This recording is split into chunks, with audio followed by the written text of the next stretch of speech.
Trump ক্ষমতায় আসার কিছুদিনের মধ্যেই 7টি মুসলিম প্রধান দেশের ওপর ভ্রমণ নিষেধাজ্ঞা জারি করে। এই সিদ্ধান্তটি ছিল মুসলিম ব্যান নামে পরিচিত, যা মুসলিম বিশ্বের জন্য ছিল চমকপ্রদ ও গভীরভাবে বিব্রত। নিষেধাজ্ঞাটি শুধু ভ্রমণ বা সীমানা নিয়ন্ত্রণের বিষয় নয়, বরং এটি নিয়ে আসে এক বৈশ্বিক বার্তা: মুসলিমরা যেন একটি আলাদা সম্প্রদায়। এই নিষেধাজ্ঞার ফলে লক্ষ লক্ষ মানুষ প্রভাবিত হন, শিক্ষা, চাকরি এবং চিকিৎসার সুযোগ হারিয়ে ফেলেন।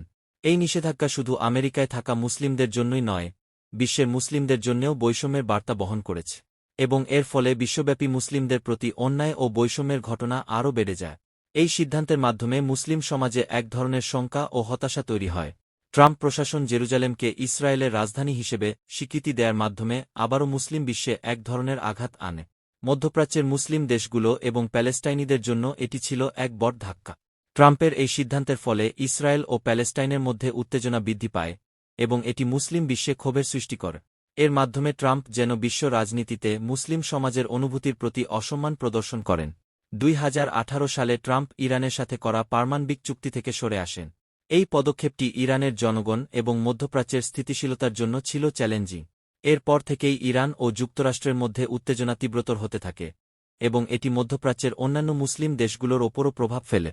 এই সিদ্ধান্তে ইরানের অর্থনীতি ব্যাপকভাবে ক্ষতিগ্রস্ত হয়, এবং সাধারণ মানুষ, বিশেষ করে মুসলিম জনগোষ্ঠী, আরও ভয় ও আতঙ্কে পড়ে।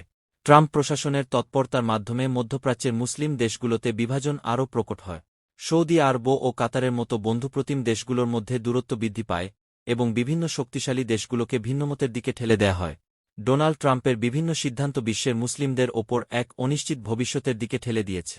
মুসলিম নিষেধাজ্ঞা থেকে শুরু করে মধ্যপ্রাচ্যে চলমান উত্তেজনা, প্যালেস্টাইন সংকট এবং ইরানকে বিচ্ছিন্ন করার প্রচেষ্টা, এসব কিছুই এক বৈশ্বিক পরিবর্তনের ইঙ্গিত দেয়। মুসলিম বিশ্ব এখন আর্থিক, সামাজিক এবং রাজনৈতিকভাবে একটি জটিল পরিস্থিতির সম্মুখীন। আজকে যেসব পরিবর্তন দেখা যাচ্ছে, সেগুলো হয়তো সাময়িকভাবে বন্ধ হতে পারে, কিন্তু ভবিষ্যতের পথে এই প্রভাবগুলো দীর্ঘস্থায়ী হতে পারে।